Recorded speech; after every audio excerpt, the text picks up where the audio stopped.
จ้าสบายดีวันนี้ใจจะมาให้ข้อมูลเกี่ยวกับระบบทางเดินอาหารเนาะสำหรับคนร้ายที่มีปัญหาเรื่องกรดไหลย้อน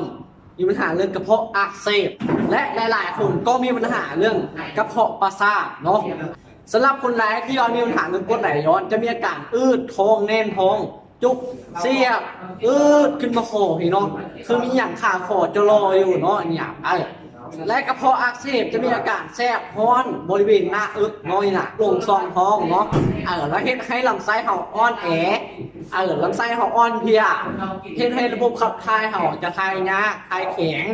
ถ่ายคือก้อนขี้เบ้เนาะและบางคนก็มีแบคทีเรียในลำไส้หลายจะเฮ็ดให้ถ่ายจ้วกเลยเนาะและคนไหนที่มีปัญหาเรื่องกระเพาะประสาทเนาะจะมีจุดแตกต่างจากกระเพาะอักเสบหรือกระเพาะทำลายทั่วไปอยู่น้อยนึงเนาะเวลาเจ็บเราอยากจะจะแน่นคือกันเนาะแต่ว่าจะแสบร้อนหรือว่าออกอาการเจ็บซอดออกแอวหรือซอดออกกลางหลังเจ็บขึ้นมางอนเจ็บขึ้นมากลางคอเลยเนาะจะเจ็บเก้าเจ็บหัวนอนบ่ค่อยหลับจะมึนหน้ามึนตาหน้ามืดตาลายเวลาอยากกินข้าวก็เมื่อยสั้นแบบนี้เนาะน่ะตีมือกับลอยแบบนี้เนาะสำหรับคนร้ายที่มีปัญหานี้เคยปิ้นปัวมาหลายไม่ได้กินยาอย่างเคยหักษามาหลายแต่ว่าหายดีเนาะอยากกินอาหารที่เขามากอยากกินอาหารที่แซ่บๆกับว่าได้กินและขลับมาตลอดเนาะสำหรับคนไหนที่ว่าอยากปลดล็อกนี้อยากกินอาหารแซ่บๆอยากไล่ร่างใจของเขาเนาะอยากปิ้นปัวให้มันหายดีเนาะใจมีเซนิติ้งเนาะที่ว่าจะมาช่วยปิ้นปัวทุกทานให้หายดีได้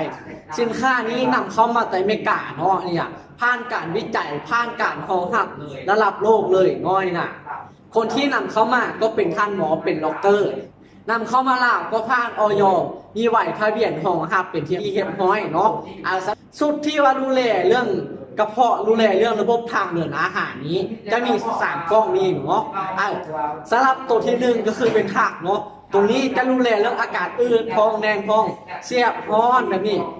ขึ้นมาคอคือมีอย่างคาคออยู่แบบนี้เนาะและตัวที่2ก็คือวิตการ์ดน้อยอย่างตัวนี้จะขับถ่ายเบื่อออกจากตับดูแลเรื่องระบบขับถ่ายน้อยหนัก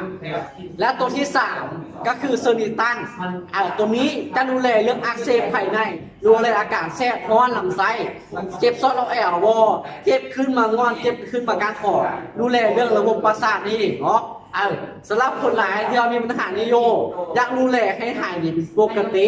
แนะนำครัวปรึกษาเลยเนาะเรื่องอาหารการกินเรื่องนี้เขาแนะนำเขาจะให้รายละเอียดทุกอย่างเลยเนาะสำหรับคนไหนที่สนใจอยากปิ้นปัวให้หายดีเนาะแนะนำครัวปรึกษาเลยเนาะโอเคเนาะสวัสดี